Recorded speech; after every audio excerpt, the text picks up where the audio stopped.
जी नमस्कार दोस्तों, मैं हूं बीडी निजामी और आप देख रहे हैं न्यूज़ T20। आज हम बताएंगे कि आज 14 मई को वाराणसी से इस देश के प्रधानमंत्री नरेंद्र मोदी ने अपना तीसरा नामांकन मतलब तीसरी बार लोकसभा चुनाव में लड़ने के लिए नामांकन दाखिल किया और इस दौरान उनके साथ 4 प्रस्तावक भी थे और सूबे के जो मुखिया हैं योगी आदित्यनाथ वो भी मौजूद थे। अन्य तमाम अभ्यर्थियों की तरह उन्होंने भी सामान्य प्रत्याशी के हैसियत से नामांकन दाखिल किया, लेकिन इसके पहले उन्होंने सुबह गंगा घाट पे जाकर के गंगा पूजन किया, आरती उतारी, पूजा अर्चना की और उसके बाद काशी के कोतवाल के नाम से विख्यात है, वहां पर काल भैरव उनके मंदिर गए, वहां पूजा अर्चना की और दोनों ही जगह पूजा अर्चना के बाद वो लगभग 11:20 पर कलेक्ट्रेट के लिए रवाना हुए और 11:40 से 45 का जो समय था उनको नामांकन दाखिले का, उस समय वो पहुंच गए। एक सामान्य अभ्यर्थी की तरह उन्होंने नामांकन दाखिल किया, लेकिन महत्वपूर्ण बात यह है कि इस बार उन्होंने अपने साथ जिन 4 प्रस्तावकों को रखा उसमें से एक ब्राह्मण समाज से है और 2 ओबीसी समाज के हैं और एक दलित समाज में।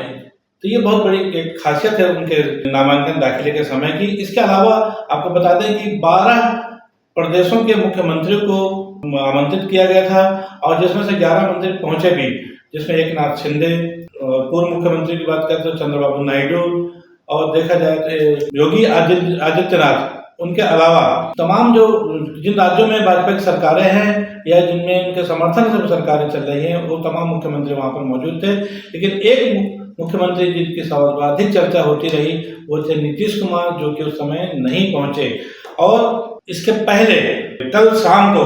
उन्होंने उत्तर प्रदेश के अपने जो वाराणसी क्षेत्र है वहां पर उन्होंने एक जबरदस्त रोड शो किया था, जिसमें न सिर्फ बनारस या उत्तर प्रदेश बल्कि विभिन्न प्रदेशों के उनके जो समर्थक हैं जो या वो लोग जो भक्तगण जो दर्शन के लिए वहां पर गए हुए हैं वाराणसी में, सब ने उस रोड शो में उनकी हिस्सेदारी की और उनकी एक झलक पाने के लिए काफी उतावले नजर आए। आज जैसा कि भारतीय जनता पार्टी का प्रोग्राम था 12 राज्यों के मुख्यमंत्री को शामिल होना था, लेकिन नीतीश कुमार का नहीं आना सर्वाधिक चर्चा का विषय रहा। आपको याद होगा कि परसों के दिन जब बिहार में पटना में जब रैली निकली थी तब नीतीश कुमार प्रधानमंत्री नरेंद्र मोदी के साथ उनकी खुली जीप में बाएं तरफ सवार थे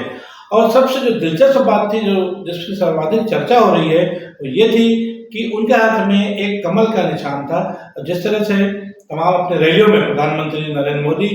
और योगी आदित्यनाथ यूपी में जब रहते हैं और जिस प्रदेश में जाते हैं वहाँ के जो नेता होते हैं वो हाथ में एक सिंबल रखते हैं कमल का, लेकिन चूंकि गठबंधन है, इंडिया गठबंधन, तो बिहार में पटना में रैली के दौरान उनके साथ नीतीश कुमार भी थे जो कि मुख्यमंत्री हैं और नीतीश कुमार चूंकि आरजेडी से हैं, लेकिन उनके हाथ में कमल का निशान एक सर्वाधिक चर्चा का विषय रहा और उसको लेकर के तरह तरह की बातें भी आगे भी हो रही हैं। महत्वपूर्ण बात यह है कि जो उनके हाथ में कमल का निशान जरूर था, प्रधानमंत्री मोदी के साथ जरूर खड़े थे, लेकिन चेहरे पर उत्साह और मुस्कान की साफ तौर पर कमी नजर आई, जिसकी सर्वाधिक चर्चा हो रही है कि आमतौर पर ऐसा होता नहीं, क्योंकि नीतीश कुमार समाजवादी नेता है। जिस तरह की पहले उनकी स्ट्रेटेजी रही है, वो शुरू से मुखर विरोधी भी रहे हैं। 2014 के चुनाव में जिस समय नरेंद्र मोदी का नाम प्रधानमंत्री पद के लिए प्रस्तावित हुआ था तब भी उन्होंने उसका घोर विरोध किया था और परिस्थितियों